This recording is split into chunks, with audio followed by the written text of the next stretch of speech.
50% అయితే బ్యాలెన్స్ ఉండిపోయింది. మరి ఇంకా దానికి ఎన్ని డేస్ టైం పడుతుందో, ఎప్పుడు స్టార్ట్ చేస్తానో తెలీదు. వన్స్ స్టార్ట్ చేశానైతే అంటే అవ్వగొట్టడానికే ట్రై చేస్తాను. కాకపోతే ఇప్పుడు బేబీ ఉండడం వల్ల నాకు ఇబ్బంది అవుతుంది. బేబీ లేకముందైతే నేను 1 డేలోనే 2 రూమ్స్ క్లీన్ చేసేసుకునేదాన్ని.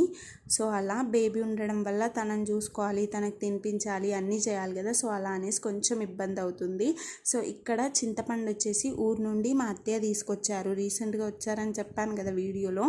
సో అప్పుడు తీసుకొచ్చారనమాట. ఇంకా దాన్ని అయితే నేను డబ్బాలో అయితే వేసేసుకుంటున్నాను. సో ఇంకా మిగిలినది మాత్రం నల్ల చింతపండు అంటారు కదా. సో అది ఎండలో ఆరబెట్టదామన్నట్టుగా నేనైతే అది సైడ్కి పెట్టేశాను. తర్వాత ఆరబెట్టొచ్చు అనేసి ఇంక ఇదైతే డబ్బాలో వేసి అయితే పెట్టేస్తున్నాను. సో అదండి, ఈరోజు అయితే ఆల్మోస్ట్ కిచెన్ అయితే క్లీన్ చేసేసాను. కాకపోతే ఇంకా ఏమంటారు, విండో అండ్ ఫ్రిడ్జ్ అయితే క్లీన్ చేయలేదు. ఈ 2 మించి అన్నీ అయితే కిచెన్లో క్లీన్ అయిపోయాయి.